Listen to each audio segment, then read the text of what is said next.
Please be seated. If you were here last Sunday, you were hopefully delighted by the addition of the Advent monster. My small child dressed in a monster costume running around the altar, or not running, more snuggling with mom who needed to be working. So I spend a lot of my time with small children. We're in the really amazing phase of you can be anything you want to be, which gets pretty creative when you're 4 years old. Sometimes it's an Advent monster. Sometimes it's a crocodile hunter. Sometimes it's an astronaut, fireman, crocodile hunter. The creativity is endless. Do you remember that? That possibility and potential to truly be anything. Not just anything like I can be a firefighter, or I can be the president, or I can be a priest, but I can be an astronaut, firefighter, crocodile hunter. That all those things can coexist. That we can take every single path possible. Now, I recognize I'm saying this as someone who chose a path very young. I expressed my calling to the priesthood at 15, but that didn't mean I was totally willing to give up other paths. I spent a significant amount of time researching dual master's degrees, convinced I was going to be a lawyer priest because yes, there is a dual JD MDiv that you can get at Emory. It's hard to give up on other paths. Because for most of us, I don't think that there is just one right thing we are meant to do. But there is a point at which we can't do all the things. Been thinking about that a lot as we had the diaconal ordinations yesterday. Now, for those who've been a part of our community for a while, you know we deeply love our deacons. Usually we have more of them up here. And we gained another one yesterday. Lynn Markova, our seminarian, has been ordained to the transitional diaconate. Thanks be to God. And we are so excited to celebrate with her. And I watched her and the other ordinands take their vows.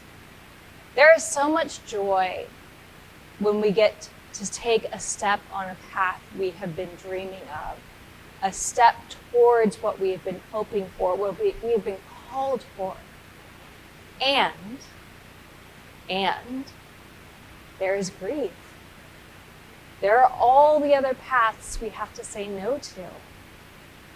The astronaut we won't become, or the crocodile hunter. As much as we say yes to one thing, we say no to others, and we all do this. I reflected on it in my own, or as I watched these deacons become deacons. I reflected on every path I said no to choose this one. We hear in our gospel the crying out from Isaiah to make the path straight. We hear this prophetic voice calling from the prophets of the Old Testament, speaking of what it is to walk towards the Lord. Making the path straight is not always an easy path.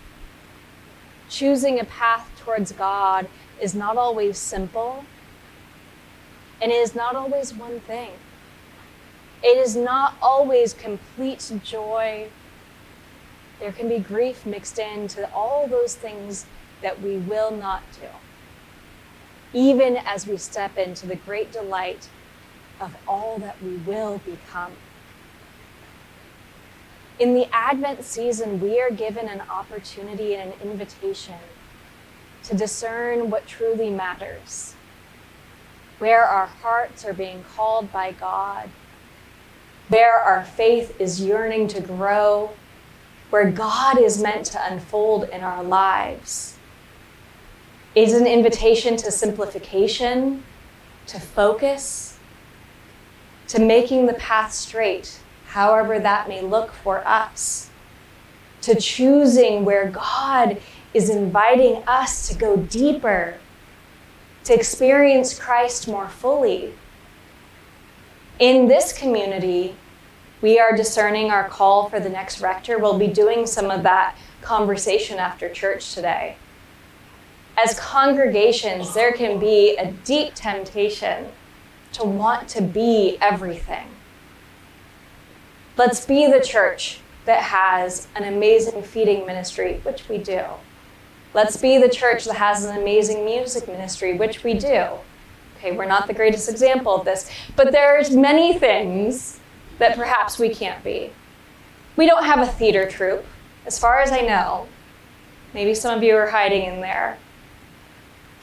I watch all these other churches and paths that they take, the deepening of their faith, of their ministry, extraordinary things, craft ministries, children's programs that are overflowing. There's a temptation that we want to do all of it. But it's not all of it that we're called to. Each of us, individually and as congregations, have a path we are invited on by God to go deeper, to live fully into the kingdom and the presence of the divine. Thinking about our deacons who were ordained yesterday, I imagine most of them, at 4 years old, were not saying, "I dream of being a deacon." Maybe some of them did. I was 15. There are callings we can step into that we have never expected, that we didn't dream of before, that catch us by surprise, that look completely different than what we dreamed of. And yet the spark of God and the hope of the kingdom manifests within them in such a beautiful way that we can't help but say yes. That is the invitation that we hear cried out in these early weeks of Advent. A voice crying in the wilderness to make the path straight, to take steps in unexpected ways, but to commit ourselves more deeply and more fully to the glory and holiness of God. We will get to the stories of the Nativity, to the stories of a baby Jesus in a manger, and animals and angels and shepherds and kings, all of the things that make up the tradition of Christmas that we expect. But today we are invited into Advent, this unexpected wilderness, but to know that God has purpose and calling for each of us and for our community as well. May we hear the voice of God crying to us. May we faithfully walk down those paths, but to do so together, that we are not alone as we journey towards God. Amen.